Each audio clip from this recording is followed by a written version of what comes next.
खबरों में आगे बढ़ते हैं। बीजेपी उम्मीदवार कृपा शंकर सिंह से हमारे संवाददाता ने खास बातचीत की। उन्होंने बाहुबली धनंजय सिंह के बीजेपी को समर्थन दिए जाने पर खुशी जाहिर की।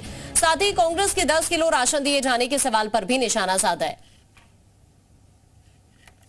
हम जौनपुर में हैं और जौनपुर बहुत ही महत्वपूर्ण सीट है। महत्वपूर्ण इसलिए क्योंकि पिछली बार आपको बता दें कि सपा बीएसपी मिलकर लड़े थे और ये बीएसपी यहां से चुनाव जीती, लेकिन इस बार बीजेपी ने पूरी ताकत लगाई है हार हुई सीटों पर और इस बार उम्मीदवार बनाया कृपा शंकर सिंह को बीजेपी की तरफ से। कृपा शंकर जी, माहौल बन रहा है, कमल खिल रहा है? माहौल तो बना हुआ ही है, उसका बहुत सारे कारण थे और आज वो कारण कुछ और है।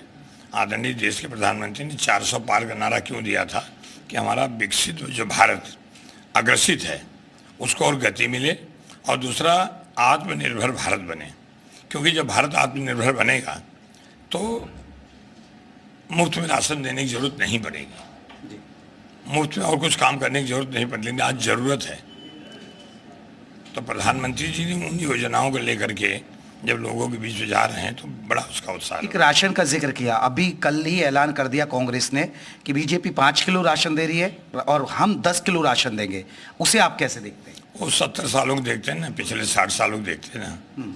आज तुम 10 साल देखो तो कहना ही ना, उनको देना तो है नहीं, कहने में क्या जाता है।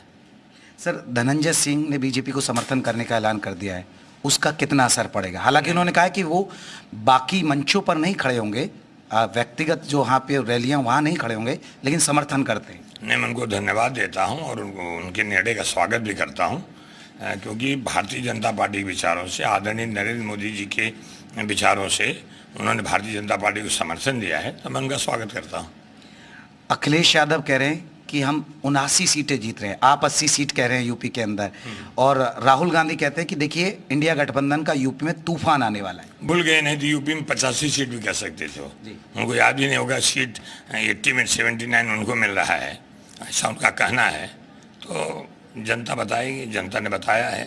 पिछले चुनाव आपने देखा 2022 में रथ भी तैयार हो गया था, रथ घोड़े हाँकने वाला था, तब तो नतीजे कुछ और आ गए। तो हमारे साथ थे कृपा शंकर जी, जो कह रहे हैं कि यहाँ कमल खिलेगा। साथ ही साथ उन्होंने कहा कि प्रधानमंत्री नरेंद्र मोदी की जो रैलियां हैं उनसे एक माहौल बन रहा है। कैमरामैन सदाशिव के साथ जयप्रकाश शर्मा, जी मीडिया, जौनपुर।